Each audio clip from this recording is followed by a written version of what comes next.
let's just have a quick look at what this is doing. Now we've got excuse me, if you imagine this is the outside of the building, so we've got two grills just on here, and this is just a mesh, and all that's really doing is stopping any material coming into the AHU. And I'll just show you an example there of one of these grills catching a lot of rubbish. So this was intake was positioned near the bins of the building, and if this mesh hadn't have been there, then this could have potentially been sucked into the fans.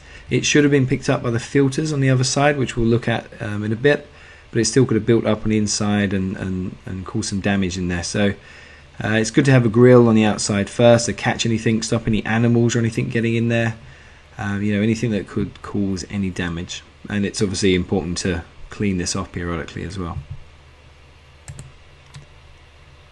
So coming back to the model, and you'll notice here that we've got the two ducts. We've got the one on the bottom here and the one on the top. So this one is acting as the supply, and this one is acting as the return of the discharge here. So here fresh air is coming in and entering into the AHU, and this one, all the dirty air, all the warm used air is being pushed out here and back into the atmosphere. It's obviously important not to have these two ducts too close together, because you'll just get recirculation. So ideally these would not be positioned so close, but for an example, and you can see how this is working, I've left it so close. But in the real world, do not do this. Yeah, don't put it as close as that. So let's go back to the AHU. Position that a bit better. So the supply air will enter into here. It's being sucked in, and there's a fan in here, and we're going to look at all these components one by one, don't worry. We'll just go through and make sure you understand what the system is doing first. So once that air has been pulled into the AHU, and it passes through here, which is the HVAC parts inside, and that then gets pushed into the ductwork, and that gets sent off around the building.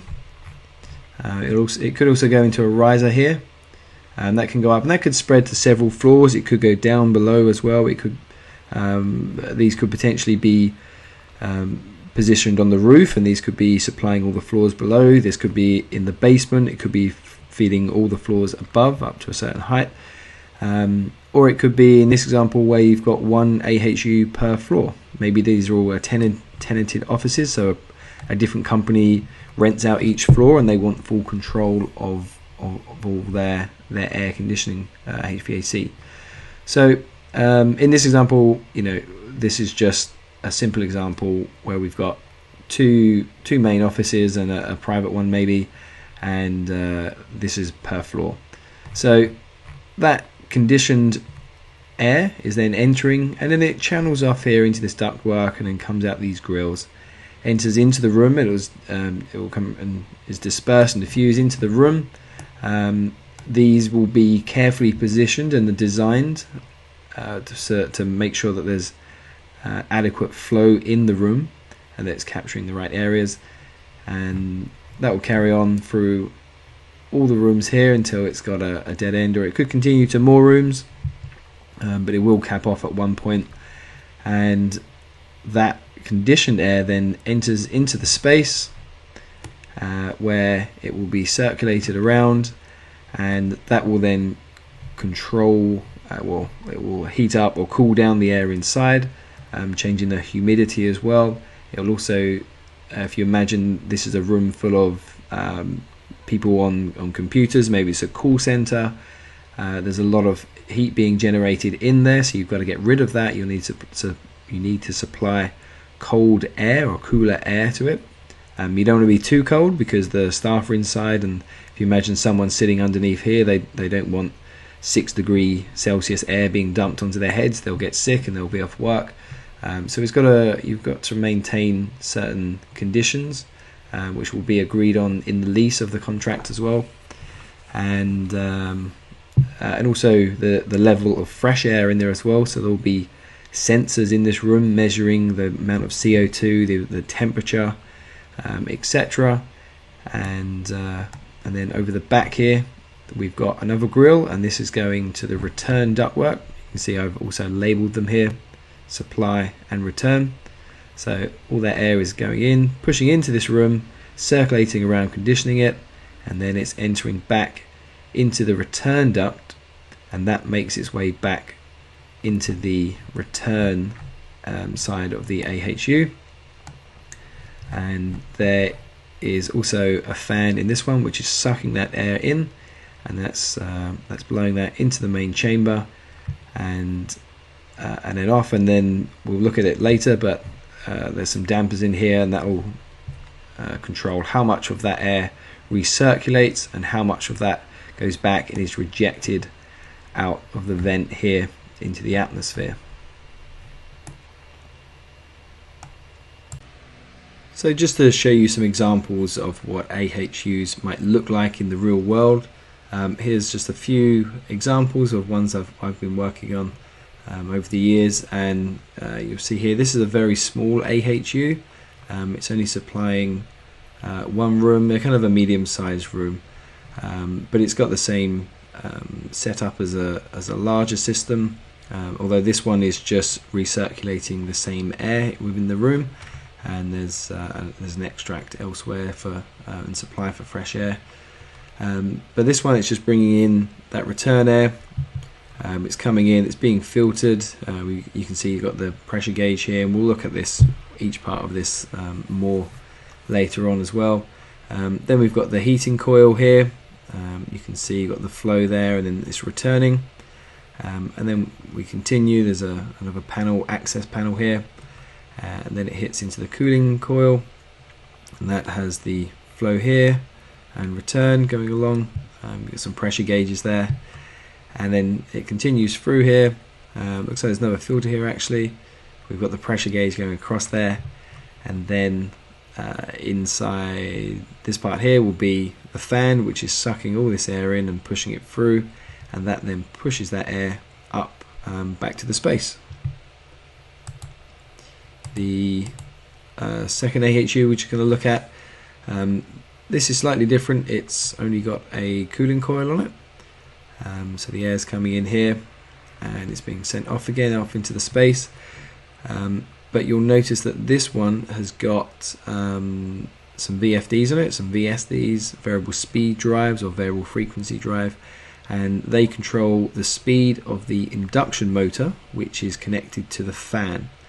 And the fan is obviously pushing that, so if you change the speed of the induction motor, if you change the frequency that it's operating at, from 50 or 60 hertz down to 40 hertz maybe, then you'll slow the revolutions of the induction motor down, and that's directly connected to the fan, or maybe not directly coupled. It might be on a belt drive, etc. But you can change the flow volume of air into the space through these here.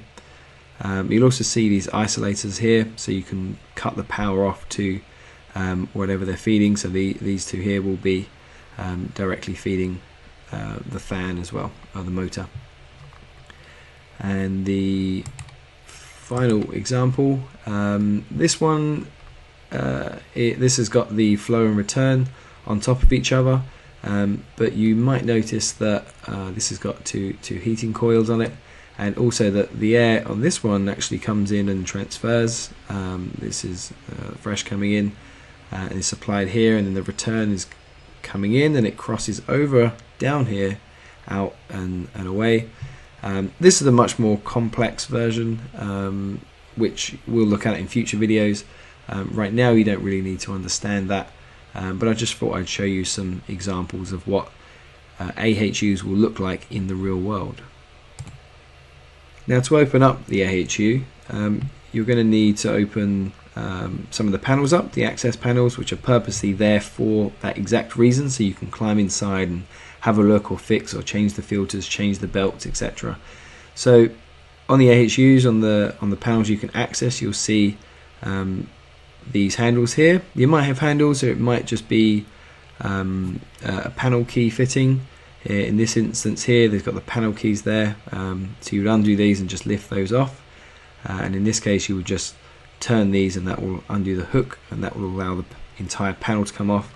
It's obviously important to switch off any fan that's inside here first, cut the power, because it's obviously very dangerous, and you might get sucked in and potentially lose an arm or a finger or something, so please make sure you was to do that. And you can use a panel key like this just to gain access and open up and have a look inside the AHU. And while we're on that point, I'm just going to actually take the sides, the panels off of this AHU, just so you can look inside. I'll just show you built some little doors there so you could look inside like a real one, and this one that's got the filters, but we'll look in these. And just to make it clearer and easier for everyone, I'm just going to take these panels off. So I've taken the sides off of this AHU, and now you can see what's some of the components are inside. And remember, we've got the supply side down the bottom here and the return side at the top here. And from this you can see it's a fairly typical example of a typical office supply, and that is that we've got the supply coming in. It's coming in through the grills, then past the dampers.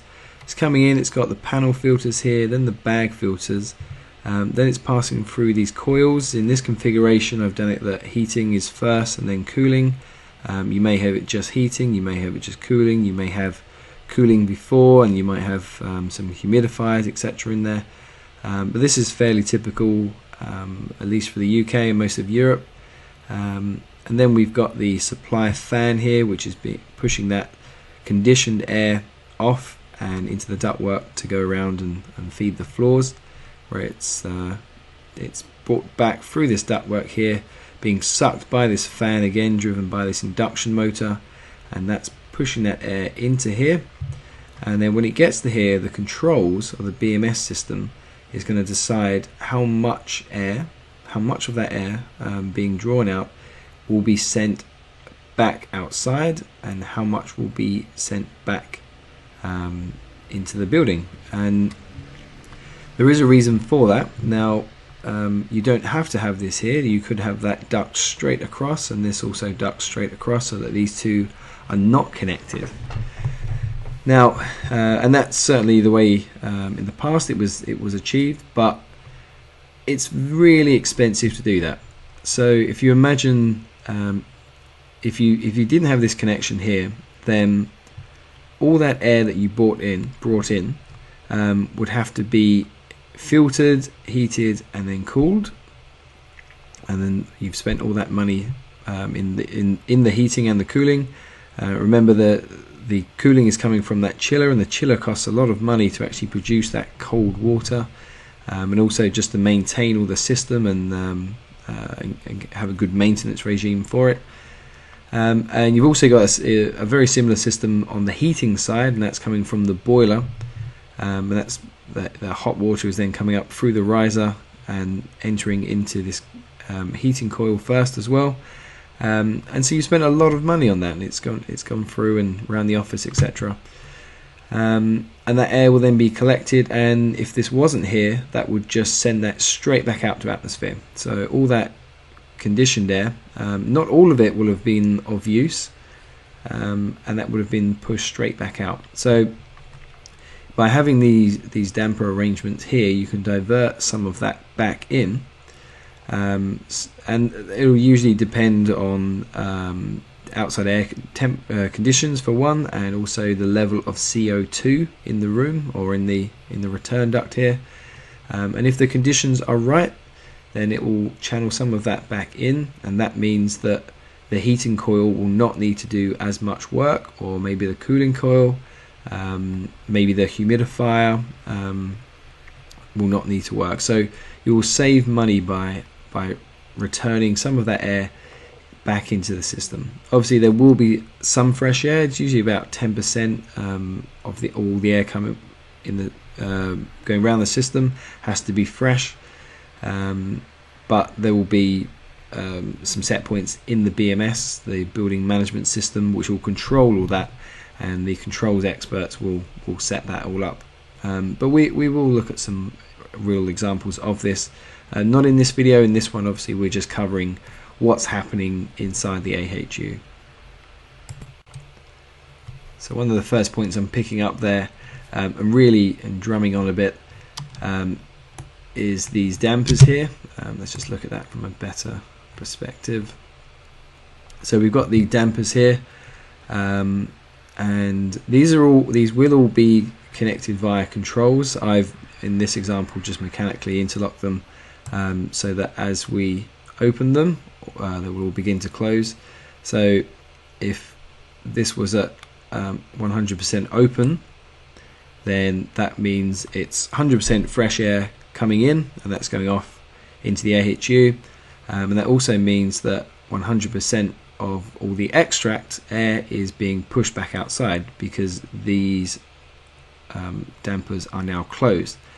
But say the conditions are met and the temperature of the air coming back is satisfactory, and we can reuse some of this. The CO2 in the room isn't too high, so we can start to then close this, and let's bring it to about maybe 60% or something, and that will allow, if this is 60%, then this is 40%, so that's going to allow 40% of the air going in will have already been around the office, and 60% of the air coming in is fresh air. So that's coming in, and they're mixing here. That's coming in, and that's going this way. So that's that air, the cold air and the warm return air is mixing here, and then it's being pushed off and out into the building. And this is just a photo of one of the control units for the dampers on an AHU. And so this is being sent controls a signal to tell this to change its position, and that's a small motor inside which is going to turn this, and that causes these rods to rise and fall either way, and that will change. If you imagine, this can change the position of this rod here, and on the inside of the duct is the damper. And I'll just show you a real example here of that controls unit connected to the dampers, and inside there, these are the dampers inside the actual unit, and I'll just adjust the rod manually myself, and that will change the position of them, and that will allow it to open and close. There you go, you can see the mechanism there, but that changes the amount of air coming in. Okay, so the next part we're going to look at is the filters, which are in these two components here, or compartments here. Now you'll notice there are two different types of filters. This one here is known as a panel filter, and this one here is known as a bag filter. We can just pull that out and have a look at it. So the panel filter is pleated, and it goes across, and it's got this very thin cardboard on it around outside, just to give it a bit of sturdiness, and there's a wire frame inside. And so this is your first line of kind of defense to filter your air, and there is a surprising amount of dirt and just muck that comes in with the air, and you want to get rid of that and filter it out before it hits the coils, and also before it goes into your fan, is sucked in by the motor for the cooling, and is also pushed out onto the floors for the occupants, for the tenants, the office workers. They're going to be breathing this air in, so it's important that that air is cleaned and is conditioned in a correct manner. So the first line it will go through is the panel filter, and I'll just show you what a real one looks like. So this is a real panel filter taken out of the AHU. This is clean, this is brand new, ready to go in, and you can see the colour. The colour is really this kind of green colour, more to do with the manufacturer, and the frame here.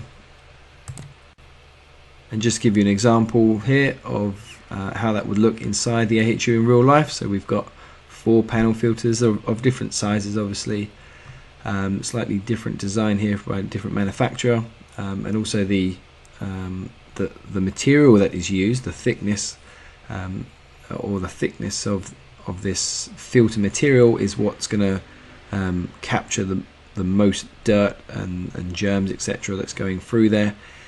And the AHU designer, you can even bring filter specialists in, and they will advise you what filter material you should use. There's some standards which you can look up and read as well. But these filters will become blocked over time as the more and more air that passes through there. These filters will pick up all that dirt, and it will get to a point where the pressure drop across the filter becomes huge, because the fan is trying to pull all this air through, and it's blocked by this. Let me just give you an example. So this is what a clean filter looks like. You can see the metal frame there and the filter material wrapped around it. Looks quite nice. And then a few months later, after maybe a few days, it depends where your building is. If it's sucking air off of the motorway, next to an industrial site, maybe near a coal power station or something, you're going to be going for a lot of filters. So this is what the dirty filter looks like only after a few weeks, a few months. It depends where you are, like I said. And you can see, look at the amount of dirt here. So this is just pollen, this is bits of skin, this is dirt, this is where cars drive along the roads and they give off all the CO2, and their tires degrade and all that rubber comes off.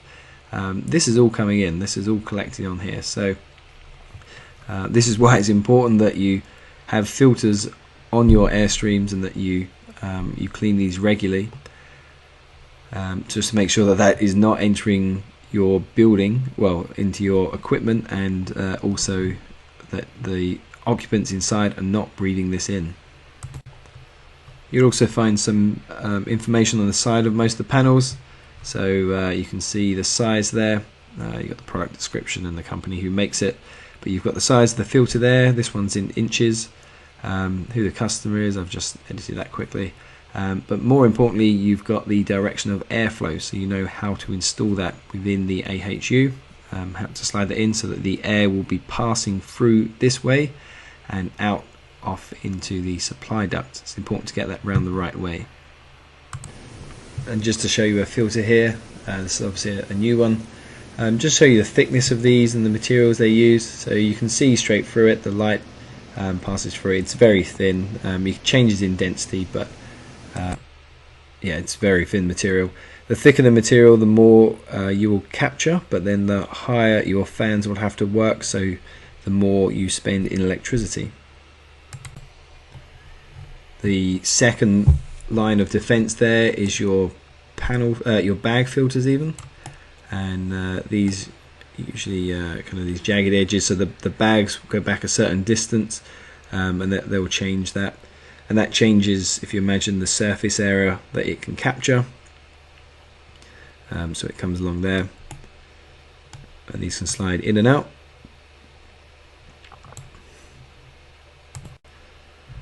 And a real bag filter installation will look something like this.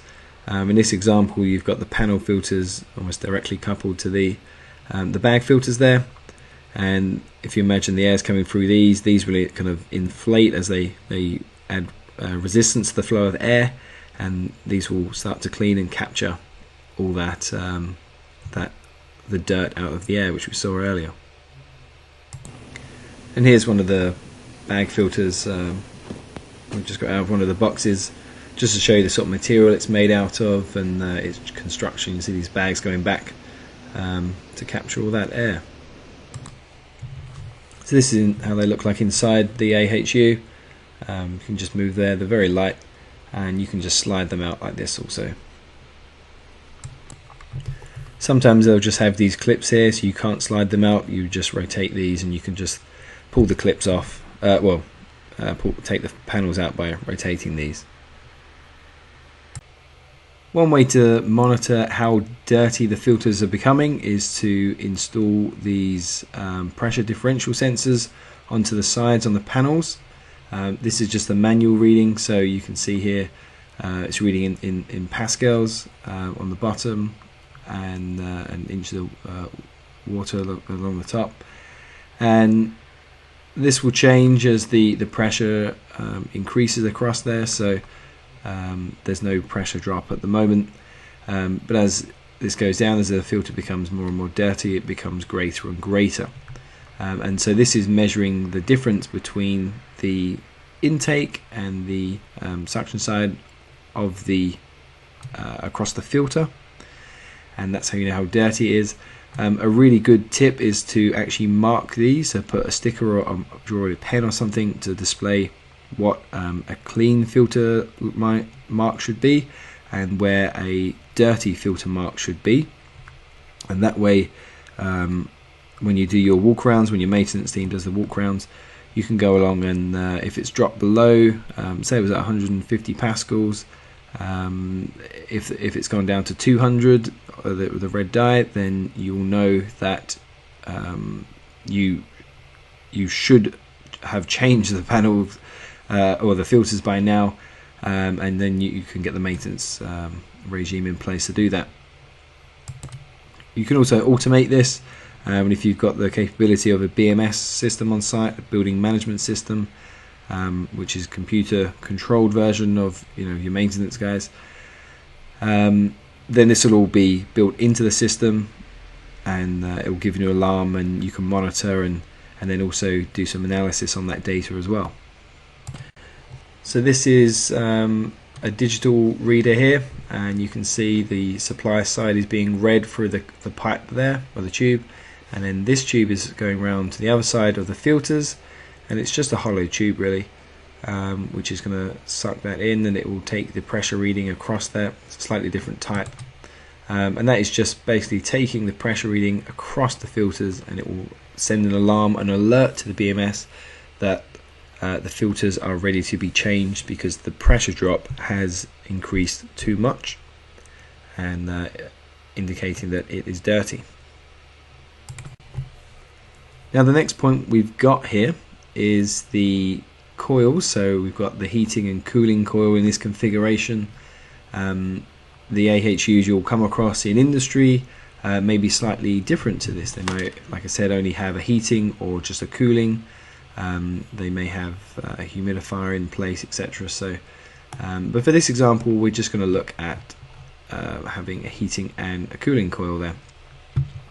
So with your heating and cooling coils, obviously the heating one is going to be connected to your boiler or your heating system. It could also be electric. It could be an electrical heater in here, certainly for frost protection that's sometimes used. And on the cooling coil here, this is what's going to be connected to your chiller or your chilled water system. And if you remember back to the beginning of the video, that's what's coming off that riser, that chilled water coming in and passing through.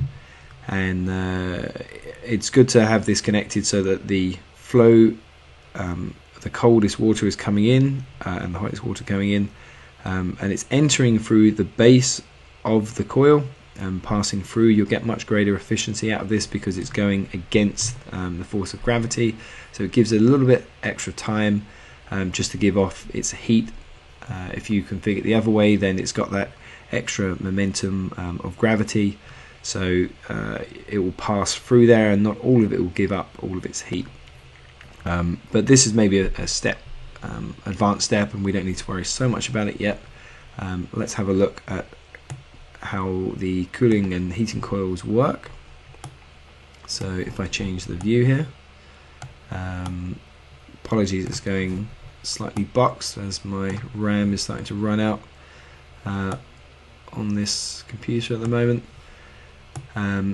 but as you should be able to see here, the coil is configured so the pipe inside here runs in this configuration all the way around until well, in fact it runs the other way, but same difference, until it exits. So the pipe is going all the way through there, and that contains, inside there is the heated or cooled water, and maybe steam. You could have steam on the hot side as well, on the heating coil. And between there are all these fins. Now these fins are usually something like aluminium, and they're incredibly thin. They really are very fine sheets of metal. Very delicate as well. If you knock them, it will dent them and it will damage them. You can get some combs to bring those out as well. But the fins, the purpose of these is that the heat or the cool inside these, if it was the air just rushing over the pipes, then it would only have the surface area of that pipe. If you imagine the air coming in here and hitting that pipe, it will go around and continue, and it's only going to take the heat or the cool off of that surface there.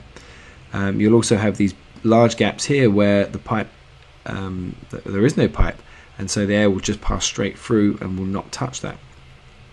So to improve the heat transfer of this heating or cooling coil, we put these fins all the way across the pipes, and that allows the heat in there to transfer and conduct through these thin sheets of aluminium, maybe stainless steel or something, but that travels across, and that allows that air that's passing through to capture that heating or cooling energy, thermal energy, off of these fins and bring that away. So you'll get better control and better conditions. You'll be able to reach your heating or cooling set points through the use of this. So just to show you an example of how a real heating or cooling coil will look, here we've got the connections coming in, and it's just entering there, and you can see these coils are just coming around like that. The tubes are a lot thinner than the ones that I put in the model. Obviously that is just for explanation purposes, to build your understanding. It's a lot easier to visualize it that way. So these very thin tubes actually pass all the way around, and you can see these really thin sheets of aluminium or stainless steel running through there like so. So there's another real life example of one of the AHUs, and we can just look in there through the viewing window, and you can see there just how thin these are. They're very closely packed together. This one's actually a bit dirty. They do need to be cleaned periodically, especially if it's the cooling coil, because the air will condense onto this and that will make it wet, and that means that if your filters are not capturing everything, that dirt and dust in the air will actually stick to that, so you will get dirty coils, and you'll clean it every so often.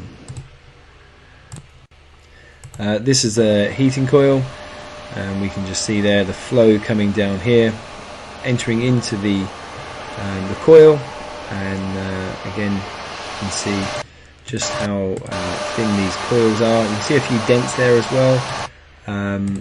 This has been damaged slightly during the maintenance. You can see the coils coming through there as well. Yeah. And the cooling coils might also be provided cooled by a refrigerant system, and they're all going to look something like this. These are just the thermal expansion valves there, running down with the thermal bulb down at the bottom here, and these are just running into the coil on the inside. And the coil on that one will look a bit like this, with the branches coming in and separating off. There's a few fins on this one instead, but just coming back there, there you can see the refrigerant lines coming in and splitting off and going to each of the coils that are coming and looping around there. Now underneath the coils you're probably going to find that there is a drain and some drain lines coming out. I haven't drawn it on this example here, but I will show you what they look like in the real world. So they're going to look a bit like this with the drains coming out. You go into a U-bend there to stop the flow coming back, and that just comes down this pipe, which is on an incline, and heads down to the drain. Looks like this one hasn't been installed too well, as most of it is going over the floor rather than down the drain, but it was a good attempt, I guess. And here's another example. So in the base of the AHU you've got this drain here, and that will just collect up all the moisture that comes away from that, and in the peak of summer that can actually be quite a flow rate, where all the water is condensing out of the air, and that is then channeled and goes off back to drain. Okay, so next we're going to look at the driving force of the air that's being pushed around, sucked in and pushed around the system and then rejected, and that is of course the fan units here. Now this one here, I've actually brought the fans just outside the casing just so you can see that, and in fact let's change that position just there a bit. There we go. No, let's rotate that a little bit. There we go. That's a bit better. So you can see here we've got an induction motor, and that's bolted down usually to a frame because these are pre-built systems, and that's going off to the pulley, and then this is put onto a belt drive. And the end of the belt, this is kind of a rubber wire frame mesh belt, and that goes off to another pulley which is connected to the fan blades inside here. You'll notice that this fan here has backwards curve fans. There are a lot of different designs you can have. This is fairly efficient.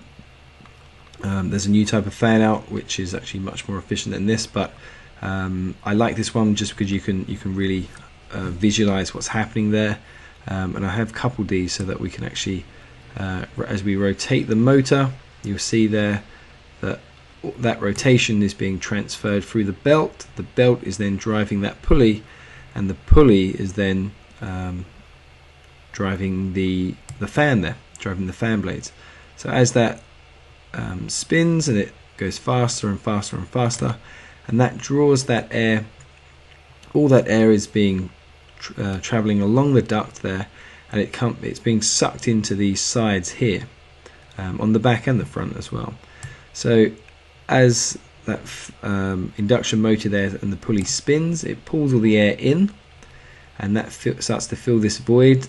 The back of this one is obviously pushing that air, it's coming around, and as it's doing that, it's kind of being flung off the side here. You imagine like a centrifugal force. If you spin something, it wants to go out. So as this occurs, it's following along the curve and it's being shot off, and this is pushing it, and as that comes around to say here, it's at full swing, and it gets thrown out, and there's more air coming around this way. It's being pushed, and so that builds up the pressure, the static pressure in this duct here, and that drives all that air out. So that pressure difference calls there. So this will be a negative pressure or a lower pressure, and then this will be a higher pressure because it's the air here is being compressed into this duct here, and this is being sucked in, so it's a lower pressure going in. Now I mentioned the belt drive there. These belts also need to be replaced periodically. They will break, and they will wear down. In fact, I've got an example here. So this is a broken V-belt used on one of the AHUs, and you can see there it's just completely snapped, and this has had to be replaced. If you've got the good control system in the on the BMS system, it will pick up that sudden loss, that snap, and it will act on that, and it will stop the motor from running. Obviously you should have a good maintenance regime in place to plan preventative maintenance to actually stop this occurring, but it will happen from time to time.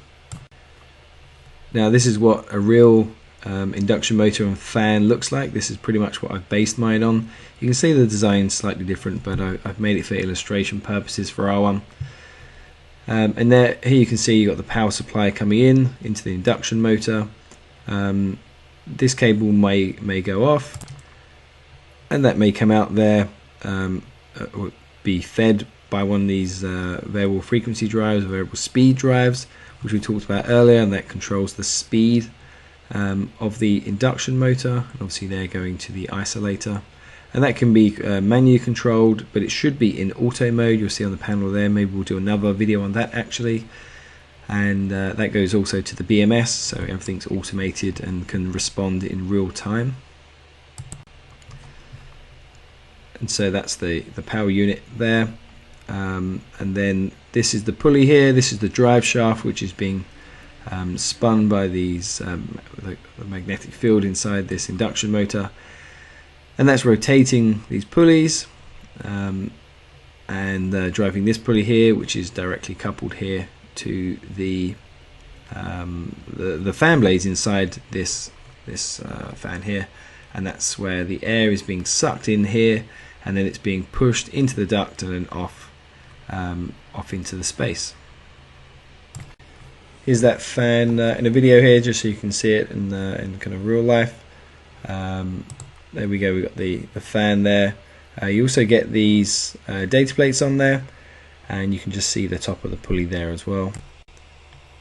There's also a data plate on top of the motor there as well, and that will tell you the kilowatts, the amps, etc. that's going on there. Now the return fan works very similar to the supplier one, just in reverse, so it's sucking the air out of there.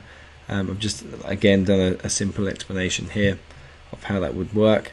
So once the air has been brought into the building, it's came in, it's passed through these dampers, and it's controlled the amount of fresh air that can be brought into the space, and it's come in. The BMS has decided how much air can be reused there and recirculated. You could also put this on a manual system and change it seasonally if you don't have a BMS, or if the BMS for some reason isn't working. But obviously the more you can automate, the better the controls will be, and that will then bring that in, and then you need to filter that.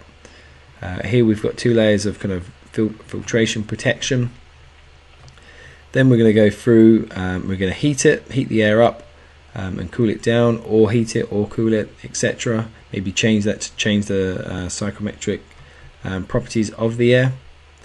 And then that what's been pulling all that air this whole time is this fan there, and that then drives this and sends it off into the space, into the offices, where the air is then dumped. It conditions the space inside the building, keeps all the occupants happy, and then returns back here through this way. Now a schematical drawing of how an AHU will look is something like this. So in this example, the air is flowing in this way, and it's got through the filters, the fan is pulling that in. You've got the bag filters there, and then it passes into the heating coil. You can see that because it's a plus, because it's adding energy into that stream of air. Next it will pass directly into the cooling coil, and you see that because it's got the negative, because it's taking energy out of that system. And finally here we've got another point, which is the humidifier. Something I didn't include in my one. They're not in every AHU, but this one has got a humidifier. Looks like it's a steam one because we've got a meter there as well. It's going through. It could also be water, but let's have a look. So this is a humidifier here, so it's got water coming in and it's just spraying this out. These small induction motors here are just spraying that water out in a very, very fine mist, and as that sprays out and it creates the mist, and that then goes off, and that's what adds humidity to the air, increases the water content of the air. Another way to do it would be through something like this, which is an evaporative humidifier. You can go for a steam system as well, so there's many ways you can actually do that, just to add moisture to the air, and it depends on the critical environment, or the environment, if it's critical or not. It used to be in many offices, this would put it in there to control the kind of the static in the air, but more and more this is being switched off. It's very energy intensive, so it's being switched off, and there's various guidelines to tell you where and when you can and can't do that. And so I would recommend you research that before switching these off. Now, I've talked a lot about the BMS system, the building management system, and this is just a screenshot from a typical BMS system of actually what the system we drew, what I had looked at earlier, the one I've made a model of. And so this is what it might look like on the computer screen. There'll probably be a bunch more readings around here. I've actually taken some of these out just to clean it up and let you see what it might be measuring. So here again we've got the dampers in their position, so it's measuring these. We've got a measurement here for the outside enthalpy. We've also got the mixed air temperature here, the fresh air velocity coming in. So you can measure how many, here it is, meters per second are coming in. If you know the size of the ductwork, then you can obviously calculate the volume flow rate coming in. Here we've got the mixed air temperature. So this will be different from the outside air temperature. You usually have another temperature sensor here, just showing you what the temperature outside is, and that would coming in. Then we're going through the panel filter, which we can see here is clean. There's no pressure drop across it, but also the fans are not on, so that wouldn't really pressure drop anyway. Then we've got the bag filter here. Next we've got a frost sensor here. So this is a temperature sensor, and that's detecting if the air coming in is probably around 5 degrees Celsius. That's the typical kind of alarm setting. So if it drops below that, then this heating valve here will open, and that will heat the air. It will supply heat to it.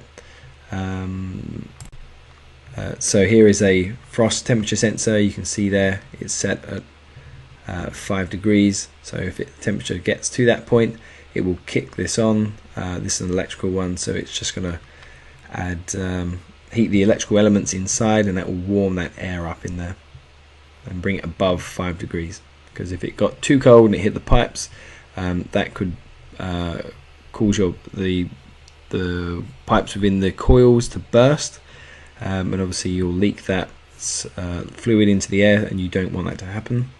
So you've got some protection here, and then that comes off and goes into the cooling coil, and you can cool the air down here or change the humidity using this one. And then that's being sucked obviously by the fan and being pushed off. Here you can see that it's measuring the supply air relative humidity. So we've got some measurements here for the temperature and also the humidity, and it's also measuring the enthalpy here. So this is a more advanced control system, which we won't talk about so much in this video. We've got a pressure sensor here. This is reading minus figures, but the fans aren't on at the moment. Probably some calibration anyway. And we've also got some run hours here for the fan, so you know how long they've been running for, and then you can do your proper maintenance and also do some energy analysis, etc. And know your time value of money for your plant equipment, so you know that every X amount of hours these fans will need to be replaced or maintenance will be carried out of them. So it's a very good idea with BMS to log these. If you're doing it manually, then you have to guess, so you might not get value for money like that. This is the calculated supply air temperatures and the set points as well. So this is what the air will try, this system will try to achieve. So the air coming in is going to be these set points here. Again, on the extract, we've got the extract air temperature and relative humidity there, and also the temperature, and that is the extract enthalpy, the amount of energy being drawn out of the space there. and then again that is pushed either straight out of the exhaust air, or it is mixed back round to the system here. I'll just show you an example of a temperature sensor here. So this is bolted to the side of the unit, maybe onto the top of it, and these would be various ones, and there's a rod coming inside the unit there taking measurements of the temperature of the air. And you may have noticed at the top here this tube sticking out, sticking through the top. That is your temperature sensor right there, and that's taking the measurement going onto this heating coil here, and will dictate through the controls how that should operate in response to that. Okay, that's it for this video. Thank you very much for watching. I hope you enjoyed it. Please like, subscribe, and share. And if you have any questions, please leave your comments in the section below. More than happy to assist, and also give me some recommendations. What would you like to know? What would you like to see me make next? Yeah, I'd really appreciate your feedback. Obviously, we're on Facebook, Twitter, Google+. Also got a website, which is theengineeringmindset.com. You've probably seen this written out throughout the video several times. Yeah, check us out. Thanks very much.